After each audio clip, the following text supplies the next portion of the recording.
Presentes, agradezco la oportunidad de poder dirigirme a toda la audiencia a lo largo y ancho de todas las regiones de nuestro territorio peruano, de esta patria llamada Perú.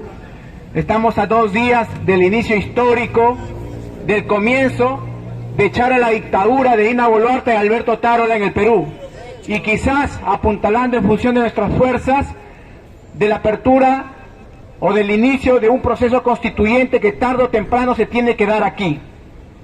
Quiero pedir un fuerte aplauso para eso.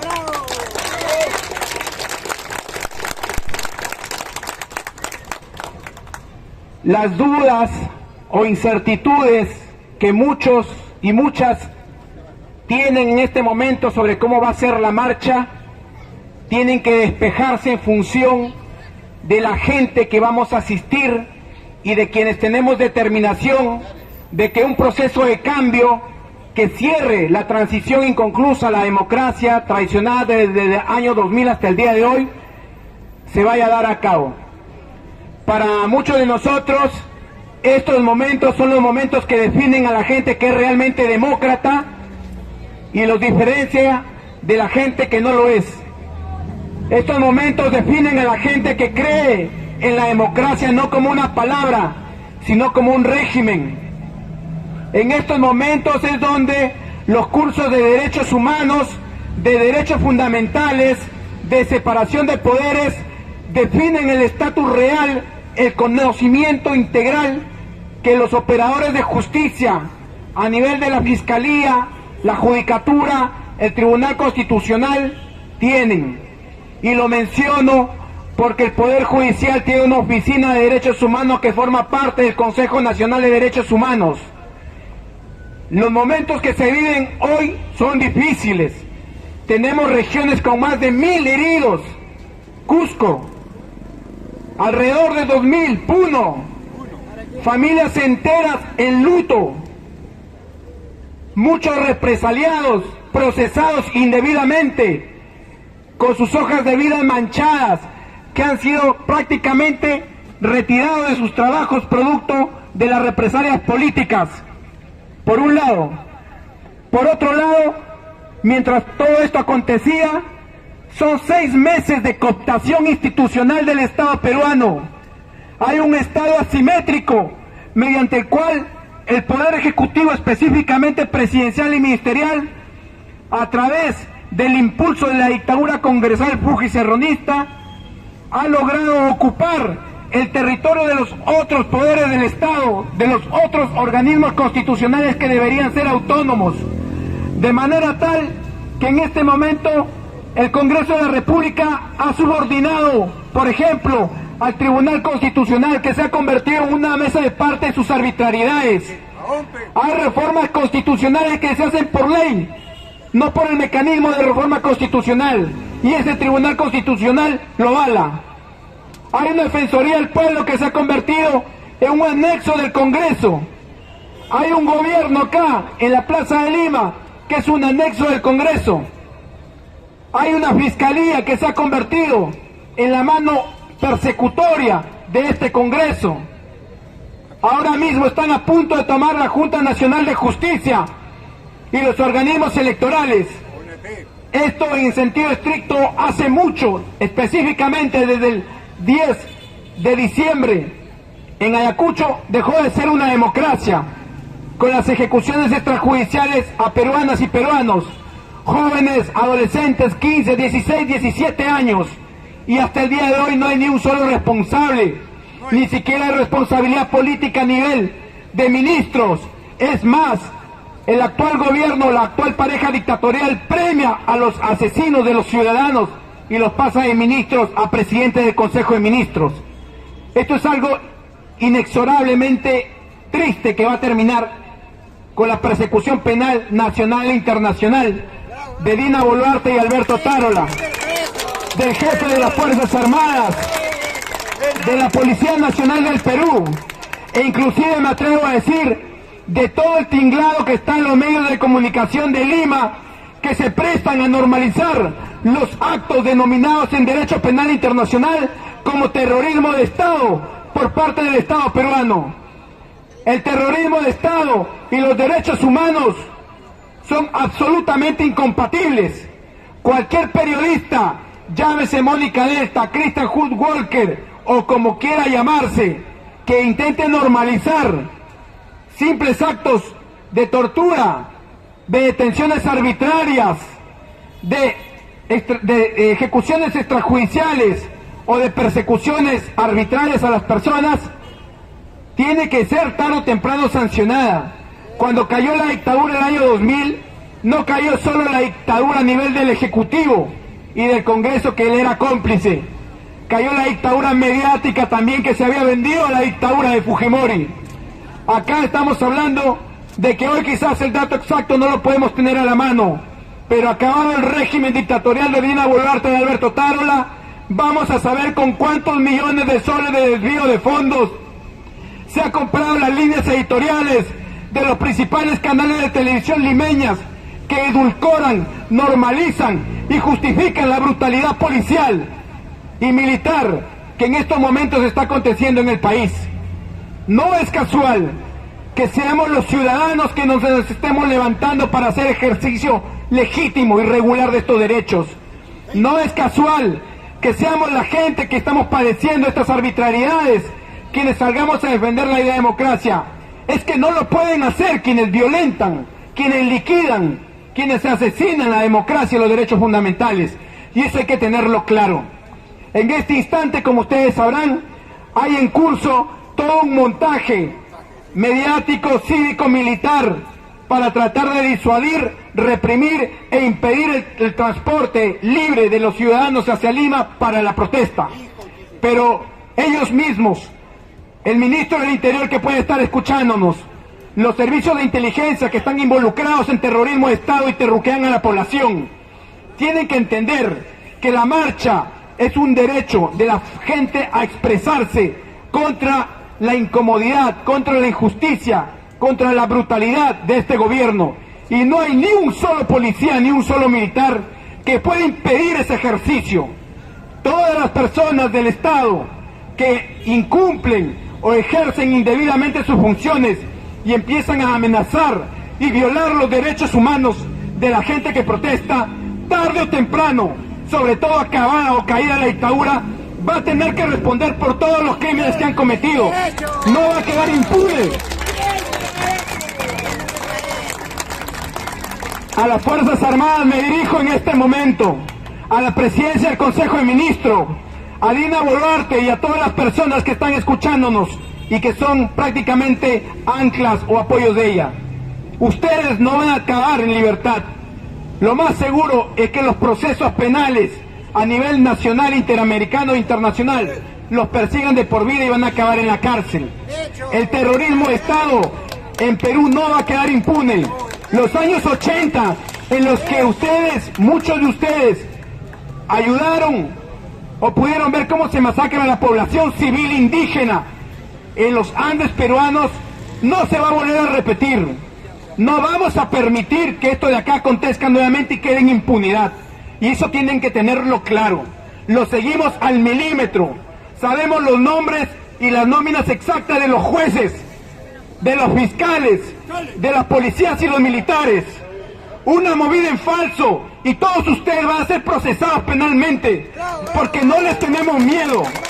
Ustedes van a responder por todos los jóvenes asesinados, por todos los ciudadanos, veinteañeros, treintañeros asesinados, por todas las familias que en este momento están de luto y no pueden enterrar, sabiendo su derecho a la verdad sobre qué es lo que pasó exactamente a sus muertos el día de hoy. Todos nosotros sabemos que ustedes han ejercido la violencia letal a través de la ejecución de órdenes indebidas. A los sectores honestos, valientes y aún decentes, patrióticos, que todavía están en las Fuerzas Armadas, sea la Marina, sea el Ejército o sea aviación, y a los sectores sanos de la Policía Nacional que todavía nos estén escuchando y que en este momento tengan en el altar la memoria de Mercado Carril y otros patriotas que dejaron en alto el servicio a la patria a través de la policía, el ejército y los demás cuerpos castrenses, No se rindan, por favor. No acepten órdenes indebidas por parte de los altos mandos de las Fuerzas Armadas. No acepten órdenes indebidas por parte del asesino carnicero Alberto Tarola. No acepten órdenes indebidas por parte de Dina Boluarte. Nosotros sabemos que les han transferido 12 millones de soles.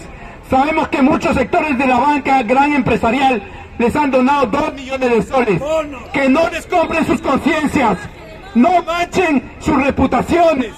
No dejen que la sangre de peruanos civiles protestantes contra este gobierno ilegítimo que tiene el 81% de desaprobación y este Congreso ilegítimo que tiene el 91% de desaprobación manchen a sus familias. Sus familias necesitan estar en paz porque ustedes no se han manchado todavía. No dejen que la gente que ejerce irregularmente... Correcto. No sé si me dejo escuchar. Hola, ¿ahí se escucha? En concreto, mi disertación va dirigido hacia el público general y a la gente que está en el Estado. Muchas personas tenemos familiares en el ejército y en algunos cuerpos castrenses. No podemos permitir que a la gente más sana, a la gente que está tratando de batallar y ha decidido no matar peruanos, a pesar que las órdenes desde arriba sean lo contrario, los persigan, los procesen o los criminalicen. La patria se defiende defendiendo a sus ciudadanos, porque la patria son los ciudadanos. La patria no es Dina Boluarte, la patria no es Alberto Tarola, la patria no es José Williams, no es este Congreso mafioso deslegitimado con el 91% de desaprobación. La patria somos ustedes y nosotros, en este momento ejerciendo de manera vital la defensa de los derechos humanos contra las órdenes indebidas que se puedan levantar. En cualquier escenario, todos nosotros somos conscientes que hace 50 años no había la regulación suficiente para ver temas de terrorismo de Estado, delitos cometidos por las fuerzas estatales y otros. Pero en este instante, esto está regulado, está en el Código Penal, en el Código Militar y Policial, está en la Convención Americana de Derechos Humanos, está en la Declaración Universal de Derechos Humanos, está en la Corte Penal Internacional, el Estatuto de Roma. Son muchas formas en las cuales el Estado, a lo largo de estas 2 últimas décadas, ha buscado instalarse en una civilidad protectora, tuitiva, de los derechos humanos para tratar de aniquilar, evitar y castigar las incorrecciones o las actuaciones estatales indebidas, violatorias, amenazantes de los mismos. En consecuencia, lo que tiene que quedar claro es lo siguiente: no basta agitar, acá se defienden los derechos humanos, no basta agitar, acá respetamos los derechos humanos. Los derechos humanos en tiempos de regularidad, normal, todos lo defienden, no hay problema. Los derechos humanos cuando realmente se sabe que tiene buenos defensores, cuando en estos momentos autoritarios, prácticamente de cooptación estatal, hay jueces valientes, hay fiscales valientes, hay policías y militares valientes que se oponen a someterse a una dictadura. Ahí se ven los derechos fundamentales y eso tiene que quedar claro. Los derechos humanos, como dicen los grandes penalistas, en buena cuenta, son la última carta de defensa ante los regímenes totalitarios.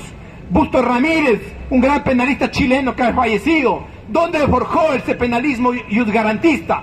Durante la dictadura de Pinochet. Raúl Eugenio Zaffaroni, ¿dónde forjó su derecho penalismo? En el régimen contra la dictadura, porque fueron jueces, fueron fiscales que se enfrentaron a las dictaduras, no se arrodillaron esperando la quincena del Ministerio de Economía y Finanzas, no se arrodillaron para caerle bien a los poderes salvajes de mercado, no se arrodillaron para caerle bien a los grupos de poder que más o menos controlan desde los poderes fácticos todos los poderes formales del Estado. Y esto es algo que quiero que lo tengan claro. Si en algún momento en el Perú la gente, la ciudadanía en su conjunto va a sacar del gobierno al ilegítimo, sanguinario y delincuencial gobierno de Dina Boluarte, es en estos momentos y ustedes tienen que apoyar eso. Ustedes no pueden mancharse la mano de sangre. Yo, desde esta Plaza San Martín, plaza histórica del Libertador San Martín, protector del Perú. Les repito que no hay función más dignamente ejercida que aquella que es defender el orden de los derechos humanos. No hay un orden normativo en el aire. Las normas no se respetan en abstracto. Las normas no existen porque sí. Existen en la medida que ayudan a extender y garantizar los derechos fundamentales del ser humano. En la medida que los contravienen, que los limitan, que los escenan, ese ordenamiento constitucional o jurídico normativo es un ordenamiento en crisis, no le sirve a la dignidad humana, y eso tiene que quedar claro. En este instante la dignidad del cargo presidencial está rota, se ha deshonrado, hay mucha sangre derramada en el país. La necropolítica a la cual se ha acostumbrado la extrema derecha en el Perú no puede ir más, no debe ser tolerada más. La política de los muertos con los cuales ustedes se han acostumbrado a gobernar no tiene admisión en un Estado democrático, social, de derecho.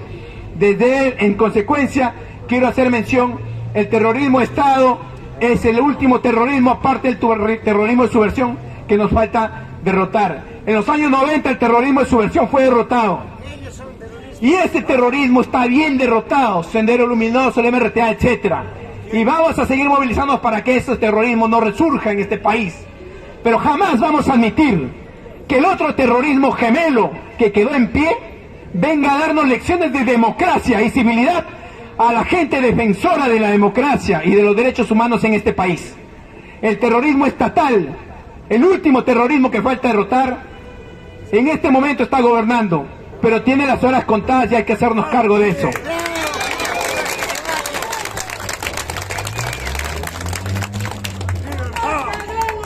Quiero mencionar también en esta noche a la gente que nos está escuchando en Loreto, en Tumbes, en Tacna, en Madre de Dios, en Ucayali, en Amazonas, Cajamarca, Piura, Lambayeque, La Libertad, Ancash, Ica, en el mismo Lima, Arequipa, Moquegua, Ayacucho, Huancavelica, Abancay, Cusco, Pasco, Huánuco, Junín, etcétera. No tengan miedo de expresar su decisión de movilizarse. Salgamos organizados, no solos. Salgamos junto a un amigo, una amiga, gente del trabajo, familiares, organizados. Como ustedes saben, en este momento todo lo podemos grabar. Ellos ya no controlan la televisión y la radio como en los años 90. Tenemos el celular. Rompemos el cerco mediático que ellos quieren imponer a través de los canales de televisión limeños de alcance nacional. Y no lo van a poder hacer, por eso han sido derrotados en la escena internacional. Y los vamos a seguir derrotando. No porque hayamos ganado la batalla cultural, que ya la hemos ganado hace tiempo. Los vamos a seguir derrotando porque tenemos demasiada evidencia empírica de los crímenes de lesa humanidad que se han cometido acá. Y esos crímenes no van a quedar impunes. Y por esa misma razón a nivel nacional es que ustedes tienen la máxima desacreditación a nivel de la sociedad, de la ciudadanía. En este instante todos podemos decir que los parlamentos tienen una desaprobación por parte de sus sociedades. Es cierto. Pero en este momento, mientras yo estoy hablando, Perú tiene el parlamento más deslegitimado de todo el continente americano. No hay un parlamento tan deslegitimado como el peruano. Y yo aseguraría que Perú debe estar entre los 3 o 4 congresos más deslegitimados del mundo. Eso de ahí tiene que corregirse. Porque un país se tiene que gobernar con un mínimo de representación. Si el sistema de representación está roto y tengo 100 personas, de las cuales 91, 92, 93 me dicen que no me representas, ¿a quién representas? ¿A quién representas? Entonces, en este momento, lo que nos toca ver es lo siguiente. Los grupos de poder, específicamente los lobbies empresariales y los lobbies políticos alrededor del Congreso, han logrado o están logrando calar ya una unidad, no sobre la base de principios, como ustedes sabrán, sino sobre la base de intereses subalternos. Por eso es que hay uniones contra natura. Cerrón se abraza con Keiko y forman el fujicerronismo, y ahorita van a tomar la presidencia del Congreso, ¿correcto? ¿Con qué fin van a tomar la presidencia del Congreso? Determinar el canje iniciado. Ya le dieron a Cerrón la Defensoría del Pueblo, ¿y qué corresponde? Darle a Keiko los organismos electorales. Y premiarse a ambos ¿con qué? Con la Junta Nacional de Justicia. ¿Por qué razón? Porque ambos están procesados fuertemente en el Poder Judicial por casos graves que los pueden llevar a la cárcel. ¿Qué es lo que está buscando la mafia que ha tomado el Congreso y que dirige los destinos del país en este momento sin que nadie los haya votado? Están buscando impunidad y repartirse el Estado con un botín. La pregunta es, y lo vuelvo a decir como lo dije la última vez que estuve acá, ¿es necesario ser de izquierda, socialista, comunista o cualquier ista para darse cuenta de esta arbitrariedad? Es necesario tener sentido común y dos dedos de frente nada más para apuntar que lo incorrecto va a ser combatido por la ciudadanía. En este momento no tenemos partidos políticos, ni de izquierda ni de derechas. Estamos abandonados a un estado de incertidumbre organizacional partidaria, pero no nos interesa, no vamos a esperar que haya un partido político para organizar y ejercer nuestros derechos ciudadanos, libertarios, justos, ¿correcto? Por eso es que la gente se está autoconvocando y saliendo a protestar. Esto de acá se vio muy parecido en Ecuador entre el año 96 y 2006, cuando hubieron 7, 8 presidentes, 10, 11 si cuentan a las juntas interinas de gobierno. ¿Por qué? Porque a Ecuador casi le robaron la esperanza. Pasaba exactamente lo mismo, la ingobernabilidad de acá, hasta que llegó un movimiento fuerte de ciudadanos que dijo, tenemos que hacer un nuevo pacto para poder hacer una convivencia mínima común, y lanzaron un proceso constituyente que en ese momento fue liderado por Rafael Correa en el Ecuador. Tarde o temprano, o más temprano que tarde, aquí en el Perú, tiene que ejercerse eso. Y las formas en las que se tienen que abrir no tienen que ser ceñidas al orden legal existente, porque las dictaduras o los regímenes semidemocráticos generalmente ¿cómo actúan? Con el cercenamiento, con candados. ¿Cómo se le llama esto? Cláusulas cerradas, cerrojos institucionales, ¿correcto?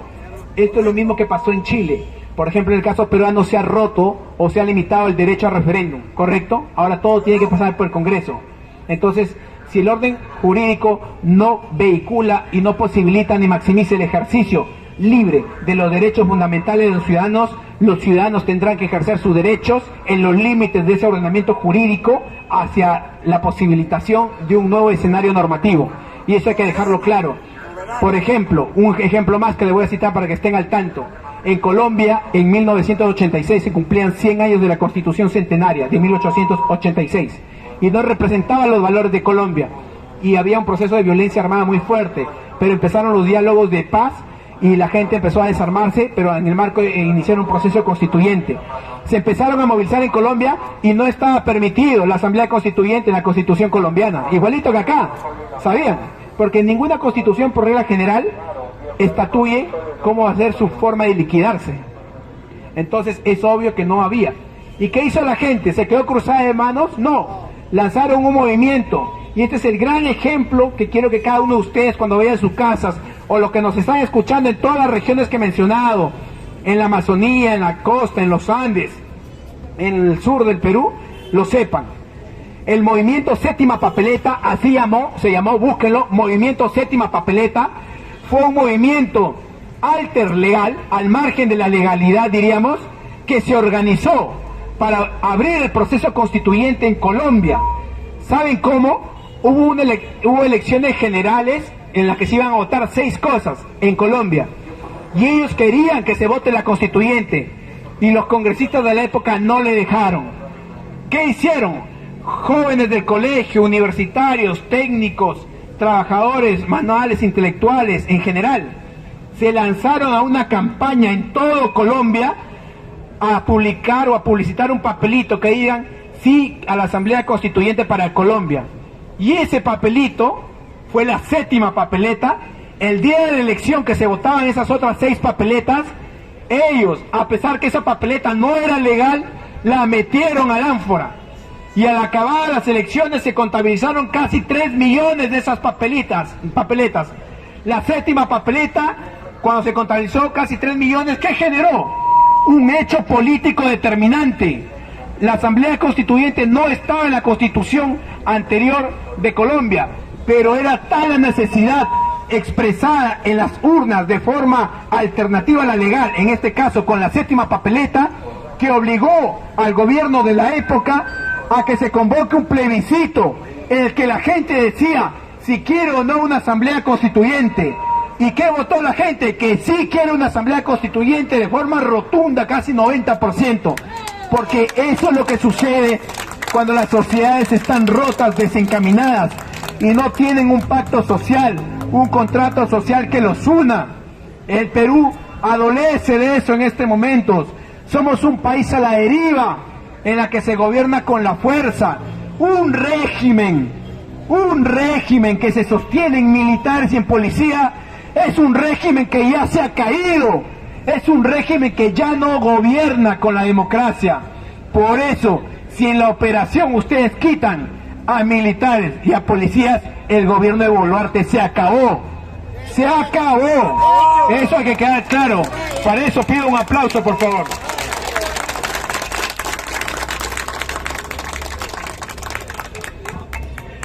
Un tema adicional que quisiera mencionar el día de hoy y que creo es importante es que la gente que está en regiones y se está desplazando hacia la ciudad de Lima en este momento, y la gente que está en Lima mismo, sepa que se está tomando las medidas del caso para que muchos no estemos en indefensión. Ellos podrán el día de la marcha, como la última vez que hubo, si se acuerdan, levantar 200, 300 personas y pensar que con eso, llevándolos a la comisaría, la marcha se acabó. Ellos podrán creer, como ha sucedido ahora, que han agarrado varios buses en el sur, acá en la entrada, y los han regresado hasta su ciudad de destino, y que con eso se acabó la marcha, la protesta contra este régimen asesino, impune. Pero se equivocan. Mucha gente tiene que ser consciente que el día de la marcha va a tener que venir acompañado, va a tener que dejar avisado en sus casas hacia dónde se dirige y con quién va a estar. Mínimamente un amigo o amiga abogada. En este momento, los estudiantes de Derecho de las universidades privadas y particulares, los profesores de Derecho Penal y Derecho Constitucional, y los profesores de Derecho en general, que creen que el Perú tiene posibilidad y esperanza en la democracia, tienen que acompañar, si no de forma abierta, de forma paralela, encubierta o en la retaguardia, los apoyos jurídicos que se necesitan para poder salir al frente en esto. No vamos a permitir ni a dejar de estar solos, todos.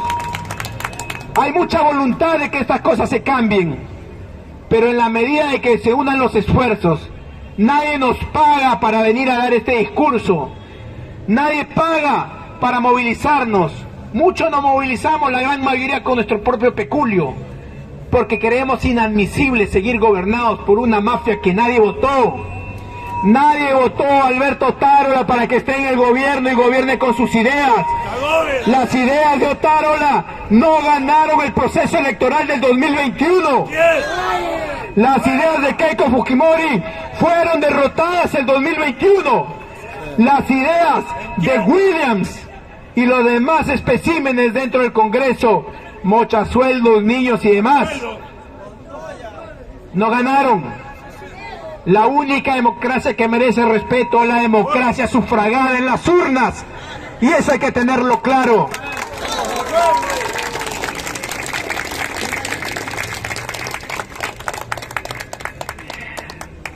No voy a mencionar la composición exacta de los grupos que componen la marcha, porque eso ya corresponde a cada agente. Como ustedes saben, hay varios grupos que se van a sumar con distintas agendas, grupos más institucionalistas del anterior gobierno, grupos más constituyentistas a favor de la constituyente, grupos más liberalones que ahora último se han sumado. Hay de todo, son como 4 o 5 frentes que se van a sumar. Bienvenidos todos en la medida que juntos nos unimos para echar a la dictadura. Bienvenidos todos en la medida que luchamos contra la impunidad del régimen. Bienvenidos todos en la medida que abrimos las alamedas para que camine el hombre y la mujer libre a construir una sociedad mejor. Eso de ahí tiene que ser consecuencia del esfuerzo denodado, de la rectitud organizativa y de las concesiones recíprocas. Quiero mencionarlo nuevamente, de las concesiones recíprocas que entre todos los grupos que componen o van a componer la protesta tiene que hacerse. No puede haber agendas máximas de cada de los 4 o 5 grupos fuertes que van a salir. Entre todos tienen que unirse bajo la lógica de los mínimos, y es la forma en la que se tumban las dictaduras. La lucha antifascista en Europa, en Estados Unidos, en América Latina, en Asia y África, se ha dado siempre uniéndose todos. Y en este momento va a tener que suceder lo mismo. Sé que no podemos creer, ni siquiera entre la señora que está sentada y yo podemos creer al 100% las mismas cosas. Ni siquiera uno como hijo con su padre cree igual que el padre 100%. Somos hijos de nuestro tiempo también. Pero por eso mismo somos también personas capaces de darnos cuenta de lo que está mal. La barbarie que se ha cometido en el Perú no puede quedar sin una sanción penal. Y eso hay que repetirlo hasta el cansancio. En este instante, todo este tinglado que controla el gobierno desde el Ejecutivo, específicamente impulsado por el Congreso, no es por amor al país, no es por el amor a la democracia, como han salido a decir, porque van a cuidar los derechos humanos míos. Señor Ministro del Interior, usted no va a cuidar mis derechos humanos. No necesito que un guardia cuide mis derechos humanos. Yo solo cuido mis derechos humanos y los cuido de ustedes que los han violado. Los cuido de los jueces y fiscales que abusivamente instrumentalizan el derecho penal y vacían todo su contenido protector tuitivo. Me cuido del gobierno que viola los derechos humanos. Y eso quiero dejarlo claro. Por eso, como dije antes y lo vuelvo a repetir hoy, el derecho a la libertad de expresión, ¿cómo se defiende? Expresándose. No pedimos permiso. El derecho a la libertad de manifestación, ¿cómo se ejerce? Manifestándose. El derecho a la reunión, ¿cómo se ejerce? Reuniéndose. El derecho a la asociación, ¿cómo se ejerce? Asociándose. Es la única forma que tenemos para decir que nuestros derechos existen. No, jamás.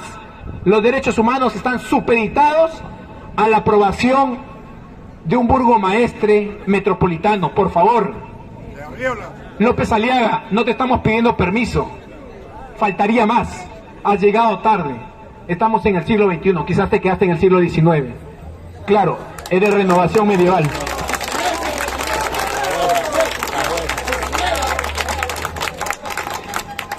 Desde acá quiero dirigirme también al Tribunal Constitucional.